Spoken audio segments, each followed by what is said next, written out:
Good evening, everybody. Welcome to our new beautiful library. It's so lovely to be in here. Um, it is December 8th. It is my nephew's birthday. I just remembered. Um, Mr. Ongley, can you please take attendance? Joe Abdallah. Here. Victoria Ceylon. Stephanie Kolnick. Jesse Liebman. Here. Angela Macirulo. Alex McNaughton. Here. Justin Ongley here. Jen Pody. Here. Jane Sargent. Pete Tagley. Here. Mary Weber. Here. Christine Weidig. You do have a quorum. Thank you. We have a lot of wonderful things tonight. First, we start with our holiday music presentation in the auditorium. And so everybody, please join us as we go into the auditorium for our choir and our band.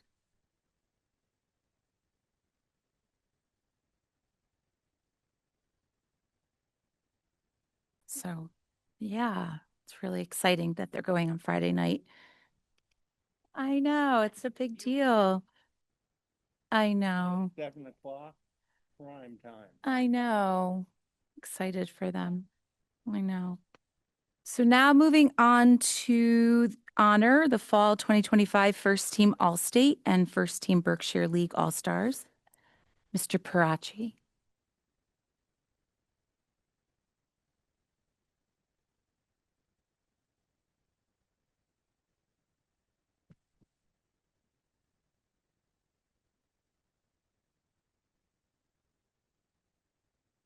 Thank you for inviting us to recognize our fall all-star performances. I'm going to shift around the order, my original order, because we got at least one person in there rehearsing in the auditorium. So I'll save her for last. We got a few basketball players in New Milford who may be trying to make their way back here. But I'd like to call each all-star up to the podium one by one while I read statements that were provided to me by each all-stars coach. So first of all, I'd like to call up Vienna Carew.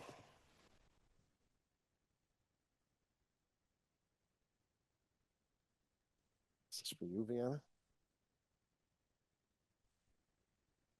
Vienna Carew earned First Team Berkshire League Cross Country All-Star honors for the second straight year this year. She finished 7th at the Berkshire League Championship meet and 14th at the state meet.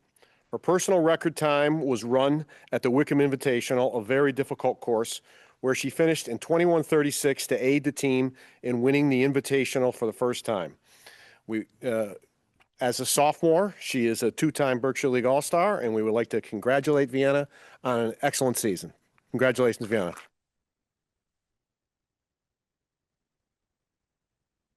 Next, I'd like to call up Molly Sedito.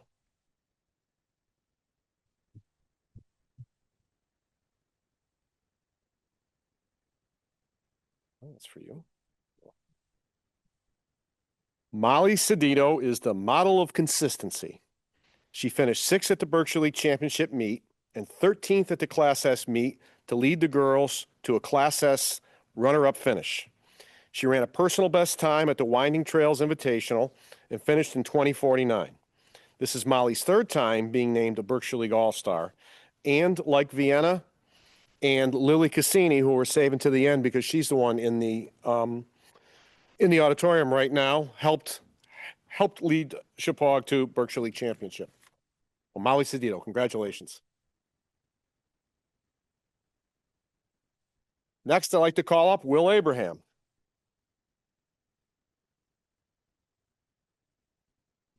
You're welcome. Will Abraham, a senior on the Chepaug varsity cross country team, capped off an outstanding season by earning First Team Berkshire League All-Star honors with his 9th place finish at the Berkshire Championship. He set his personal record at the Nonawag Invitational with an impressive time of 17:06. A consistent top runner for Chepaug, Will has been our #1 runner all year long. And his leadership and dedication have been unmatched. You'll often find him running longer distance in practice than what's required, continually pushing himself to improve, and it shows. His commitment and drive have provided unending value to the team and helped elevate the program year after year. Congratulations to Will Abraham.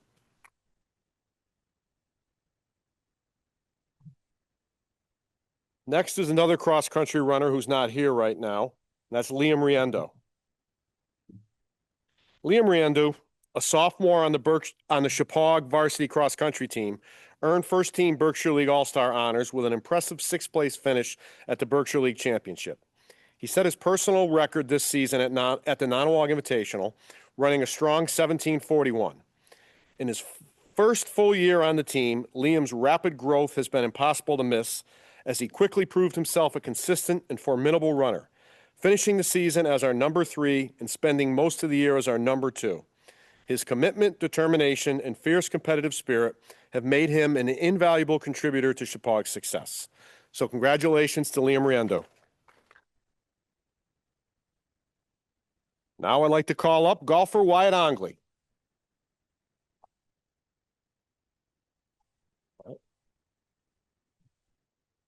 Wyatt was a Berkshire League Golf All-Star this year and was a leader of the team. He led by example, always seeking to improve his game, and he served as a positive role model for our younger players. Wyatt was one of 4 players who qualified for the CIAC Division II state tournament as an individual. A highlight this season was his even par round of 35 at Lake Waramaug Country Club against New Milford, earning him medalist honors against a very strong New Milford team. His differential this year was 6.4. He shot 40 or better 5 times this season, and he was the reason why the team had a winning record of 7-5. Congratulations, Wyatt Ongley.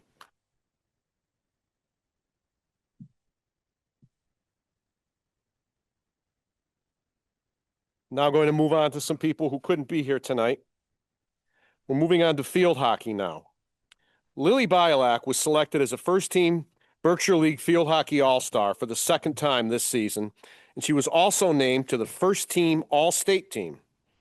With her 17 goals and 13 assists, Lily was a powerhouse on the field no matter what position she was in. Lily helped lead Chippewa to our 3rd consecutive Berkshire League championship this season, and next year she will be continuing her field hockey career at Roger Williams University. So congratulations to Lily Bialak. Next is field hockey player Reese Evans. As a midfielder and team leader who scored 5 goals and had 4 assists, Reese Evans was selected as a first-team Berkshire League Field Hockey All-Star this season. Reese's leadership, enthusiasm, and infectious positive attitude helped set the tone for the rest of the team, and her stick skills, her speed, and her ability to communicate with her teammates made her a key component to our midfield during our championship run this year. So congratulations to Reese Evans. Our 3rd and final All-Star from the field hockey team was Nikki Lights. On the field hockey field, Nikki Lights is a powerhouse in the defensive circle, and her performance this year as only a sophomore earned her a selection as a first-team Berkshire League Field Hockey All-Star. She was constantly seen swooping in and clearing the ball out of the circle, and her combination of speed and agility oftentimes prevented the ball from even reaching our goalie, which was instrumental in our team's success this past season. She was the anchor of our defense, and her all-star recognition was well-deserved. So congratulations to Nikki Lights. Now going to move on to boys soccer. All 3 of our boys soccer all-stars are also on the boys basketball team, and they were at New Milford tonight, so they couldn't be here. First, I'm going to, as we move on to soccer, Coach Stinson had this to say about all 3 of them.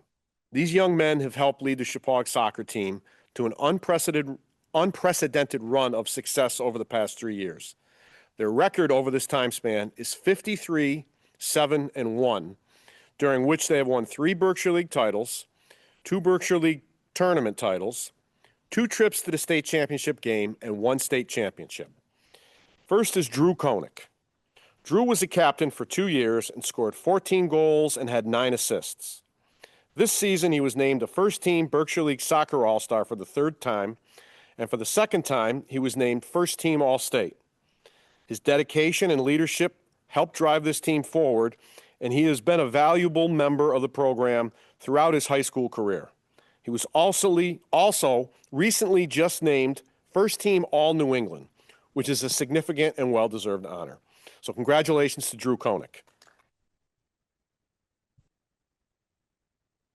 Next is James Kirsten. James Kirsten was a captain this year, and he led the defense while also scoring 4 goals with 3 assists. He was earned as a first-team Berkshire League Soccer All-Star this year, which is the 2nd consecutive year he has earned such recognition. And as the anchor of our defense, he helped set the tone for the success enjoyed by the Chepaug soccer team this season. Congratulations to James Kirsten. And our last boys soccer player was Sonny Smith. Sonny Smith has been a team captain for the past 2 years, and during the 2025 season, he tallied 14 goals and 8 assists. In addition to being selected as a first-team Berkshire League Soccer All-Star this season, he was also named first-team All-State this year. Much of Chepaug soccer's success during Sonny's 4 years are a direct result of his attitude and his leadership, and like Drew and James, he will be greatly missed next year. Now I'm going to move on. I was hoping to delay it so Lily could finish with her cross country or her rehearsal. Cassini, cross country all-star. Lily Cassini earned first team Berkshire League cross country all-star and first team all-state honors for the 2nd straight year. She was undefeated during the regular season meets and finished 2nd at the Berkshire League championship meet to help the team win the Berkshire League championship. Lily finished 5th at the Class S meet, and her fastest time of the year came at the Nonawag Invitational, where she broke 20 minutes and finished in 1939. So congratulations to Lily Cassini. Thank you to the board for this recognition. Congratulations to those athletes for their success this fall. We look forward to seeing those of them who are doing something in the winter. Thank you. Thank you, Matt.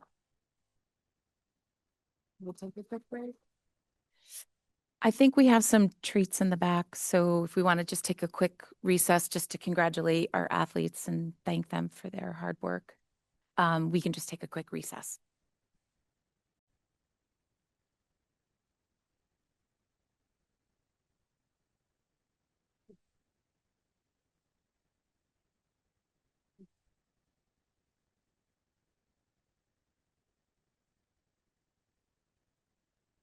A little bit more water. Mm. Mm. Mm.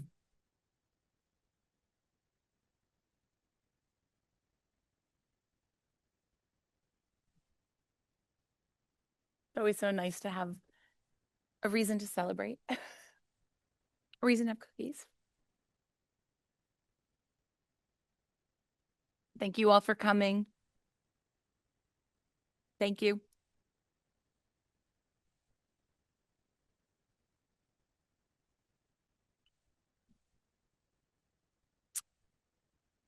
Okay, now moving on to public comment on agenda items only. Is there anybody that would like to speak on public comments on agenda items? There's an agenda, yeah, okay.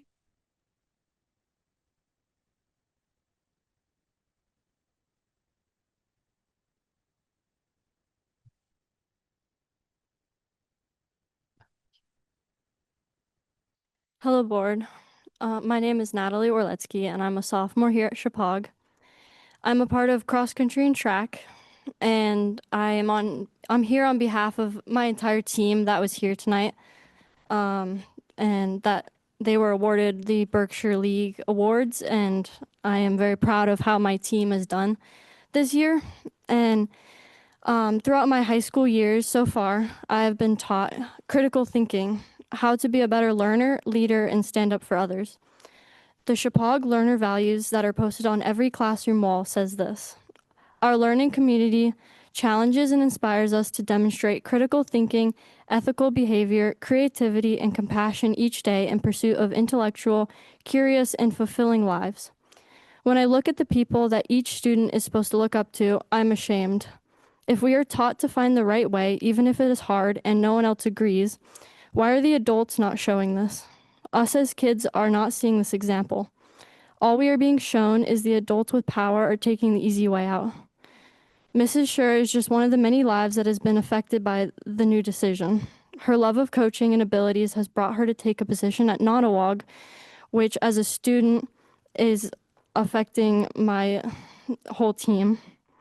Why are we allowing one of our best coaches that has helped our team get all these Berkshire leagues to leave Chippewa when we are in need of more coaches? Another example was the sophomore class advisors. After this abhorrent decision, the sophomore class was left to run ourselves. Even though we were successful in doing so, why was this even a problem to begin with? The state-winning field hockey team also has lost their coach this year because of this decision. And keep in mind that they also got all these Berkshire leagues with that coach. The Chippewa is a place that alumni want to come back to, which says a lot about the school. Many of these people would love to be coaches, club leaders, advisors, and etc., but this new ruling prohibits that. You say you want to be fair to everyone, but how is this fair to the kids that are affected by this decision? To me, this doesn't make any sense. You can say this decision was the only choice, but even I know there were other ways to combat these challenges. If there was enough empathy and critical thinking involved, I think there could have been a better outcome. Thank you so much for the time to speak, and I hope you all have a lovely evening. Thank you.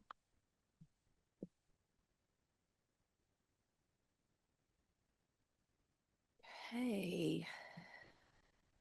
Moving on now to the, is there any other public comment?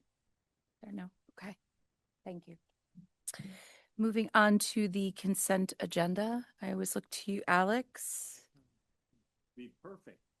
Wow, okay, thank you. Great reading. Terrific. So, seeing anybody else adopting? No, we will accept the agenda, consent agenda as is. And now moving on to the reports and recognitions. That would be me, board. That would be me, I guess, yes. I actually just wanted to start with the library. I think it's just really beautiful. I know there's been a lot of hard work and effort put into making this come to be, and I know it took a while to get it to where it is. So I just want to thank, obviously, Nicole first, and Don O'Leary, and Amber Lamont, Christina Richa, am I saying her name? Yes, great. And the custodial staff for really bringing this together. It's really quite beautiful. And I hope that the students and the staff are enjoying it. It's really incredible. So well done. Nice job, Nicole. Are you happy with it? Yeah, good. Wonderful. Your turn. Okay, thank you. I have a relatively short report tonight. First, just to remind you about the concert. You all heard about that a little before. Here tomorrow night at Chippewa, that was just a teaser that you heard in there. And the kids have been working really hard and building up their musicianship, and they're looking forward to having an audience tomorrow night at the concert. The other big thing that happened, obviously, last week was the Bazaar at Chippewa. I stopped by there. It was very well attended, I thought. A lot of activity. I think a lot of clubs made a lot of money selling quality products. I saw folks socializing, hanging out, eating, drinking, buying stuff for the holidays. It was a nice thing.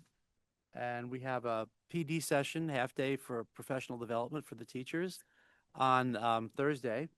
And the big part of that is going to be a check-in on our curricular initiative for the year, which is a program called Leaders of Their Own Learning, where we're helping to build students who know how to advocate and choose what they want to do, and teachers are learning how to make those choices possible, along with the my favorite part of the program that I highlighted at my convocation address, which is our ability to help kids learn that they can do hard things when we support them with models and critique. And then I also have a few personnel things to update you on. There are some resignations. Crystal Ann Curry, who had been an AgriScience Weekends Operations Assistant at Chippewa, and that's effective November 14th, was effective November 14th. There's a retirement. Tom Kelly had been a part-time custodian at Burnham School. That took effect on November 25th. And there is a retirement. Our own Don O'Leary, Director of Facilities at Central Office, effective June 1st, is announcing his retirement. And then there's one transfer to report to the board. and that is that Billie Jean Sideris, who was a payroll and benefits coordinator at central office, that's what she's doing now. She had been administrative assistant to Ali O'Hara, so she's transferred over to payroll and benefits. And that's my report for tonight. Thank you very much.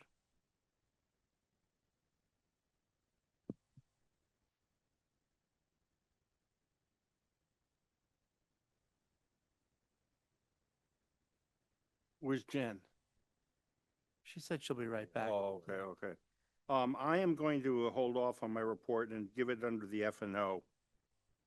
Because it's basically the same stuff.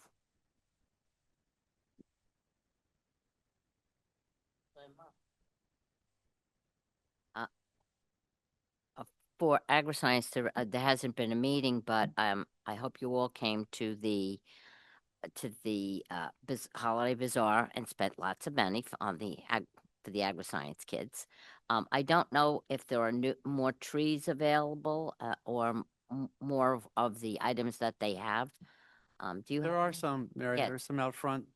Yeah. And so you might want to pick something up to support them. But thank you, everybody that came and supported them. They really do appreciate it.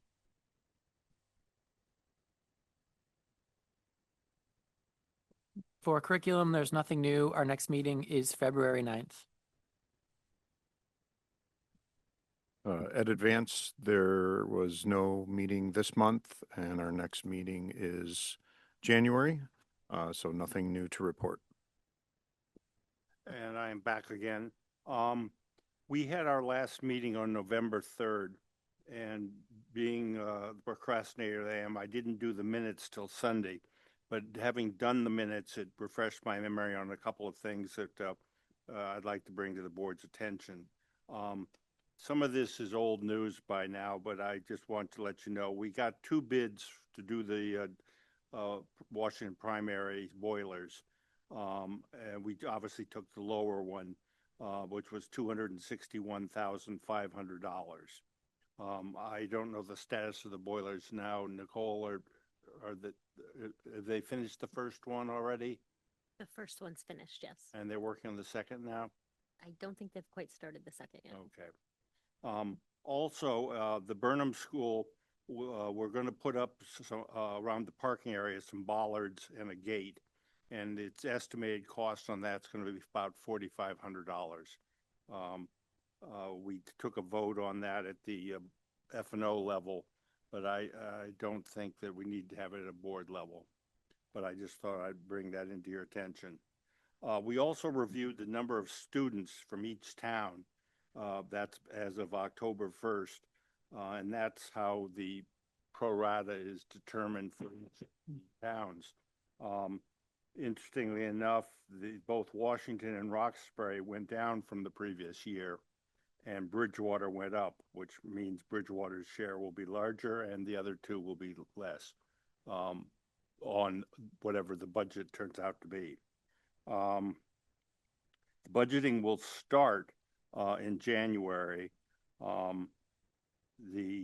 was some discussion about the outdoor track and whether we should do some subsurface borings to see the condition of the under part of the track and how much of it needs to be replaced, but the track needs to be replaced. Let me just see. We're probably going to need to do some bonding in the near future for some of these projects. Currently, we have about $1.5 million over a 4-year period with Webster Bank and $6 million over a 14-year period with US Bank. We still need to get some estimates and get some thoughts on what we want to do about the kitchen. The audit has been completed, but I don't think we've got a formal copy yet, do we? No. And that would be the audit for 2024-25. And the last thing we talked about was the brush around the fields and how it's encroaching. And it was suggested that maybe we should get some goats. And I will end that my report on that high note. Thanks, Alex. Yeah.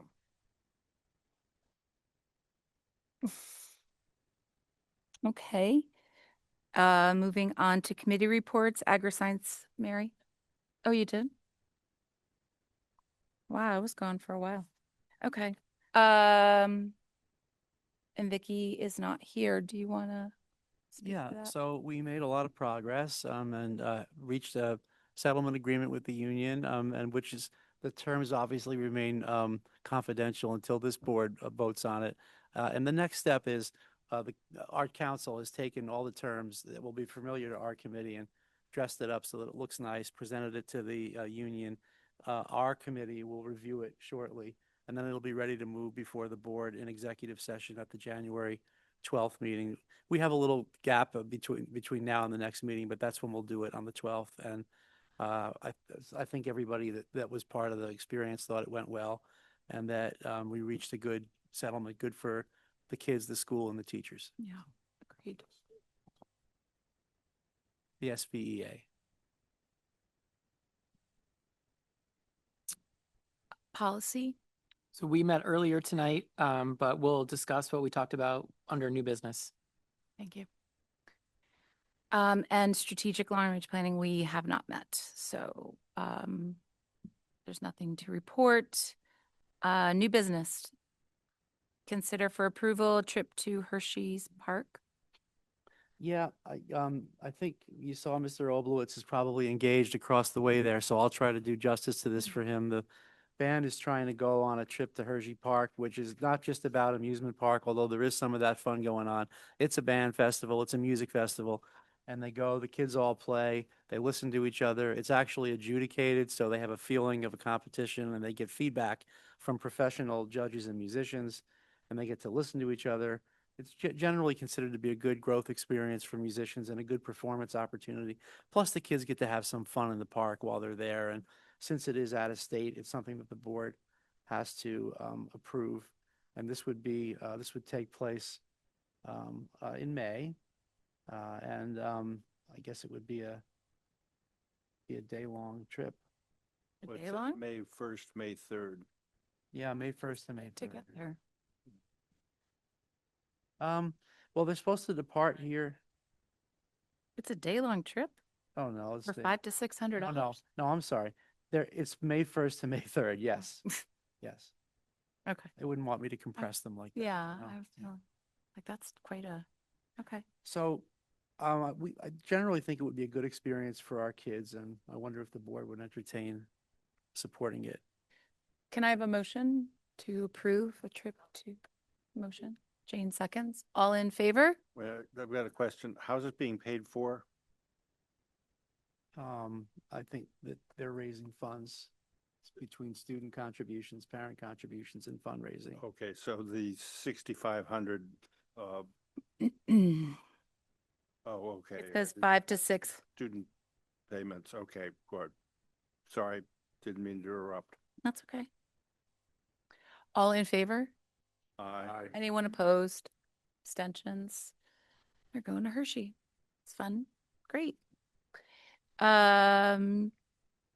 Consider for approval first read of policy 5152.6, family and medical leave. Okay, and it's 4152.6, and you'll see the current policy, a red line version, which always to me is a little confusing, and then the proposed new policy. And I just prepared, if you'll permit me to pass around, I prepared a little sort of cheat sheet that will help you understand the key differences between the versions, and I'll share it with you as an electronic document, probably in my Friday update, maybe sooner.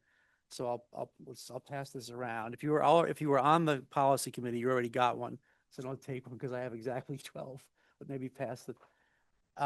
And so this is necessitated by changes in Connecticut's version of the Family Medical Leave Act, FMLA, which is a longstanding law, federal and state law, and it protects the rights of employees to take leaves under certain circumstances, and it protects their job while they're out on that leave.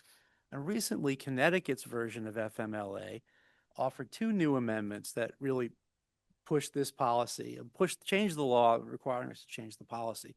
The first is that now, under the Connecticut FMLA, non-certified staff members, so not teachers, but non-certified staff members, only need to work a total of 3 months in order to, in the 12 months leading up to, prior to the leave, in order to qualify. Under the federal FMLA, everyone had to work 1,250 hours in the 12 months leading up to the leave. So this provides an opportunity for folks who might not be able to, in their, at least initially, rack up that many hours if they have a leave during their the early stage of their employment. And second, it allows them, to the extent that any of the leave that they're taking is not compensated, and I'll talk about that in a minute, they can apply to a fund, a sort of a state insurance fund that will pay them for part of their leave. So those are the two big changes, accommodating those parts of the Connecticut FMLA. Now, usually FMLA is unpaid under the federal or the state version. However, employees who have accrued paid leave time, sick time, vacation time, personal days, can apply those to their FMLA so that they're paid for those days while they're out on leave. If you don't have any such time available and you're one of those non-certified folks I talked about, and you apply under the Connecticut version of the law, now you could have recourse to that state insurance fund to seek funding. The other big changes is that the new law, federal and state versions, enhance. There are some more reasons why you could qualify. You can't just take a leave. There has to be a qualifying event. Generally, it's to take care of yourself or family members when they're having a problem. Now, they include family members in the military who were injured during military operations and need care, or the parents who can't take care of themselves of military personnel who are injured and need care. But this is a good thing. It allows, so if you're a person who's connected to a member of the military who got hurt in the line of service and you need to take care of them, now that's a qualifying event that would let you take FMLA. And the big, like, I tried to just reduce it down to if you look at the red line document, every time a semicolon changes, it redlines it, it's not that profoundly different. The big difference in the law now is in this new version chart that I'll also share with you all electronically. Okay. So, it's not a lot. It's no editorializing on our part. It just restates the law. It's Shipman's model policy, basically verbatim, that we would be ratifying, and it would just bring us into line with the law, where the law says we have to be. Any questions? Yeah, I've got, not so much a question as a statement.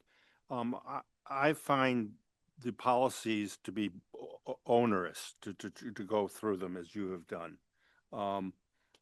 Is it safe to say, I mean, I feel awkward voting on something that I haven't read to the nth degree, but I think that, do we feel comfortable that Shipman and Goodwin, we just take their lead and vote for something, even though we may not have read the whole thing from cover to cover?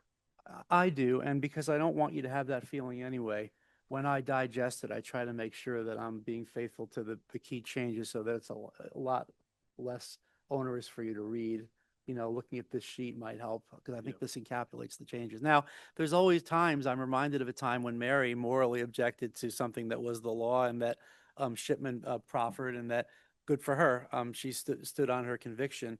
So there could be moments like that where you have a moral conviction that somehow is opposed to what the legislature has passed. But barring that, that was I think a one-time event. I think when Shipman passes something, it's pretty garden variety, pretty brown wrapper, and meant to just capture what the legislature's done. Okay, well, I just wanted to stick to, I hadn't read it completely, so I did look at the red line version. Okay. Any other questions? So can I have a motion to adopt the first read of policy 4152.6? Sorry, I just have a question. Oh, I'm sorry. Obviously, I didn't see your hand. Does our policy talk about what happens when an employee takes leave, when it comes to how that employee is replaced in the classroom, or is that just happens kind of on an HR level Yeah, within that- each division? good question. That's not part of the policy, although the point of the law is to make sure that that person's position is protected when they come back. But while they're gone, we have to find coverage for that spot. And sometimes that's difficult. But it's on us to find a qualified teacher. Depends on the length of the leave too. If it's a very long time, you need to have a certified, qualified teacher in there, and you have to find such a person who's available and ready to work. And somehow we always make that work, but there's a lot of scrambling to make it work. Any other questions? Can I have a motion to approve for first read? Yes. Thank you. Can I have a second? Thank you. All in favor? Anyone opposed? Abstentions? It moves on for first read. Okay, may I have a motion to adjourn? Second? Okay. I think we're all in favor. Thank you.